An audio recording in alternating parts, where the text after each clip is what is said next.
अस्सलामुअलैकुम वरहमतुल्लाहि वबरकातुहू। मैं उम्मीद करती हूँ कि आप सब खैर आफियत से होंगे। मेरी अल्लाह रब्बुल इज़्ज़त से दुआ है कि अल्लाह ताला हम सबको खैर आफियत से रखे। मैं अपनी वीडियो का आगाज़ अल्लाह रब्बुल इज़्ज़त के नाम के साथ करती हूँ। शुरू अल्लाह के नाम से जो बहुत बड़ा मेहरबान और नाहित रहम करने वाला है। आज मैं आपको अपनी इस वीडियो में जो है वो कलमा तैयबा की फ़जीलत बताऊँगी। कलमा पढ़ने की अहमियत बताऊँगी कि जो शख्स कलमा पढ़ता है, कसरत से कलमे का ज़िक्र करता है, उसको क्या फ़जीलत है, उसको क्या बिशारत दी जाती है। हदीस मुबारका में आता है कि इस्लाम की बुनियाद जो है वो 5 चीज़ों पर है। वो 5 चीज़ें क्या हैं? वो है तौहीद, कलमा तैयबा, पढ़ना, नमाज पढ़ना, रोजे रखना, ज़कात अदा करना और हज करना। अब देखिए कि नमाज भी अपने औकात पर पढ़ी जाती है, जब उनका वक्त होता है तभी नमाज पढ़ी जाती है। हज भी अपने वक्त पर अदा किया जाता है, जब हज का वक्त आता है तब हज अदा किया जाता है। ज़कात भी अपने वक्त पर दी जाती है। रमज़ान के रोजे भी अपने वक्त पर रखे जाते हैं, जब रमज़ान का महीना आता है। और एक तौहीद जो है, कलमा तैयबा जो है, ये हर हाल में इंसान जो है कर सकता है। ये एक ऐसी इबादत है जिसको इंसान हर वक्त जो है इसका जिक्र कर सकता है, हर वक्त इस कलमे की इबादत कर सकता है। कलमा तैयबा जो है ये एक ऐसी इबादत है कि अल्लाह रब्बुल इज़्ज़त की वहदानियत की और नबी करीम सल्लल्लाहु अलैहि वसल्लम की रिसालत की तस्दीक करता है। यानी कि इस कलमे में देखिए ये बताया जा रहा है, कहा जा रहा है कि अल्लाह के सिवा कोई माबूद नहीं, वो अकेला है और आप सल्लल्लाहु अलैहि वसल्लम अल्लाह के रसूल हैं, उसके बंदे हैं। कलमा तैयबा का जो जिक्र करता है उसको बहुत फजीलत दी जाती है। हदीस मुबारका में आता है कि जब कोई बंदा कलमा पढ़ता है तो उस फरिश्ता जो है उसका जो वो कलमा है वो लेकर आसमान की तरफ जाता है। तो वहां से वो आने वाले फरिश्ता, वहां से एक आसमान से फरिश्ता भी जमीन पर उतर रहा होता है।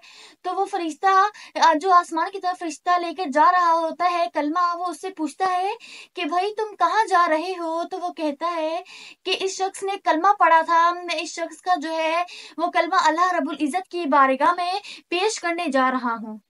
फिर वही फरिश्ता उस फरिश्ते से पूछता है जो आसमान से आ रहा होता है कि तुम कहाँ जा रहे हो, तुम किसके पास जा रहे हो। तो वो फरिश्ता कहता है कि मैं उस बंदे की बख्शिश का पैगाम लेकर जा रहा हूँ।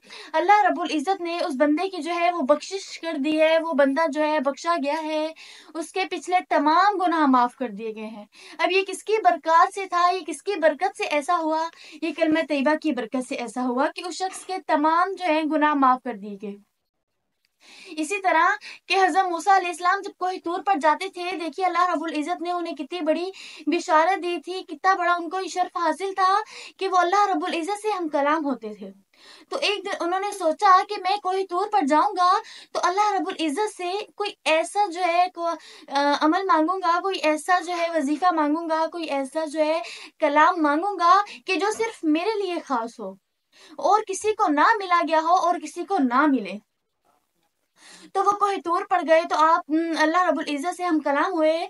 तो अल्लाह रब्बुल इज़्ज़त से कहने लगे कि या अल्लाह मुझे कोई ऐसा कलाम दे दें जो आज से पहले किसी को ना मिला हो और ना ही आज से पहले किसी को मिले। तो जब अल्लाह रब्बुल इज़्ज़त से उन्होंने ये कलाम किया तो अल्लाह रब्बुल इज़्ज़त ने फरमाया कि मूसा तुम मेरा कलमा पढ़ा करो, ला इलाहा इल्लल्लाह। तो हज़रत मूसा बहुत हैरान हुए और कहने लगे कि या अल्लाह ये तो वही कलमा है जो हर मुसलमान पढ़ता है, हर वो शख्स पढ़ता है जो इस्लाम में दाखिल होता है, जो मुसलमान होता है, ये तो हर शख्स का कलाम है। तो अल्लाह रब्बुल इज़्ज़त ने फरमाया ए मूसा ये वो कलमा है कि अगर तुम एक तराजू पर आसमान और जमीन को रख दो और दूसरे पर ये कलमा रख दो तो ये कलमा भारी हो जाएगा उन तराजू से। इसी तरह मैं आपको एक और वाकया बताती हूँ कि जब क़यामत आएगी तो उस वक्त एक शख्स का जब नामा एमाल तोला जाएगा तो उसमें एक शख्स ऐसा होगा जिसके 99 जो है दफ्तर, 99 रजिस्टर नामा एमाल के जो है गुनाहों से भरे हुए होंगे और उसके गुनाह भी इतने होंगे कि वो जो है पहाड़ों को छू रहे होंगे, यानी कि इतने ज्यादा 99 रजिस्टर। تو جب اس کو یہ اس کے نام مال تولے جائیں گے تو اس کے یہ جو ہے برائیاں بھاری آ جائیں گی. اب اس شخص وہ یہی سوچ رہا ہوگا کہ اب میں جہنم میں گیا, اب فرشتے مجھے گھسیٹ کر دوزخ میں لے کر جائیں گے, اب لے جا رہے ہوں گے, میں دوزخ کی آگ میں جلوں گا. ابھی وہ یہ سوچ ہی رہا ہوگا تو اللہ رب العزت فرمائیں گے, اے میرے بندے, میں تمہارے ساتھ زیادتی نہیں کرنا چاہتا. ابھی تمہاری ایک جو ہے عمل باقی ہے جس کو تولنے کا ابھی وقت نہیں ہے. ابھی میں تمہارا وہ عمل تولتا ہوں, پھر دیکھتے ہیں تمہارے ساتھ کیا معاملہ ہوگا. تو ایک چھوٹی سی پرچی ہوگی جس کے اوپر کچھ لکھا گیا ہوگا, دوسرے ترازو پر وہ پرچی رکھی جائے گی اور وہ پرچی جو ہے وہ بھاری ہو جائے گی ان 99 جو ہے دفتروں پر. اور وہ پرچی میں کیا ہوگا؟ اس پرچی میں اس کا پڑھا ہوا کلمہ ہوگا جو اس نے کبھی زندگی میں ایک مرتبہ یا کثرت سے وہ کلمہ پڑھا ہوگا. وہ کلمہ اس جو ہے ترازوں پر بھاری آ جائے گا, اس کی برائیوں پر بھاری آ جائے گا. تو دیکھیے سبحان اللہ, کلمے پڑھنے کی کتنی فضیلت ہے کہ وہ اس کا کلمہ جو ہے 99 برائیوں کے دفتر پر بھاری آ گیا جب اس کی برائیاں بھی پہاڑوں کو چھو رہی تھی. تو پھر ہمیں بھی چاہیے کہ ہم کثرت سے اللہ رب العزت کا ذکر کریں تاکہ ہماری برائیاں مٹا دی جائیں, ہمارے نیکیاں بڑھا دی جائیں, ہمارے دفتر جو ہے نیکیوں سے بھر جائیں.